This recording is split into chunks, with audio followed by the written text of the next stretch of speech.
Sometimes a movie doesn't just tell a story, it breaks you.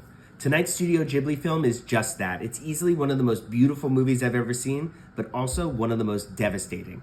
It's Grave of the Fireflies, and it's movie 227 of my 365 movie challenge. Let's get into it.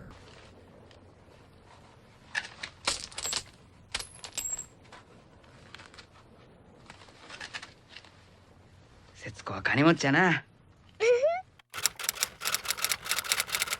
So set in Japan in sort of the final months and the end of World War II, Saita, a teenage boy, and his younger sister Setsuko, they lose their home and their family and are forced to fend on themselves. And what begins as a story of resilience sort of ends up being a heartbreaking portrait of loss of innocence destroyed by war.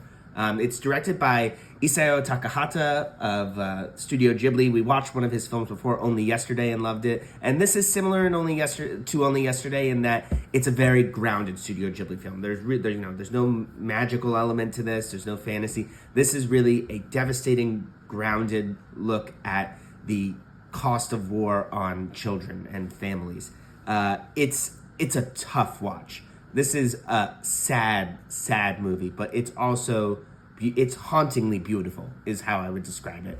And it's just, you become really attached to these characters, and then you're just kind of dealt devastating blow after devastating blow in what ultimately turns out to be a pretty anti-war film, I think.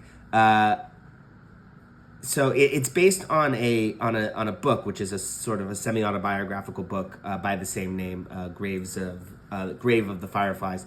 And I can't recommend this movie enough. If you can handle it. I hadn't heard of this movie before. I mean, I've heard the classic Studio Ghibli ones, like I love Spirited Away and Kiki's Delivery Service, My Friend Neighbor Totoro. But this and Only Yesterday are two that I'd never heard of and are two like I'd never seen before. So if you want a really powerful drama from Studio Ghibli, go check out Grave of the Fireflies. All right, that's movie 226 or 227.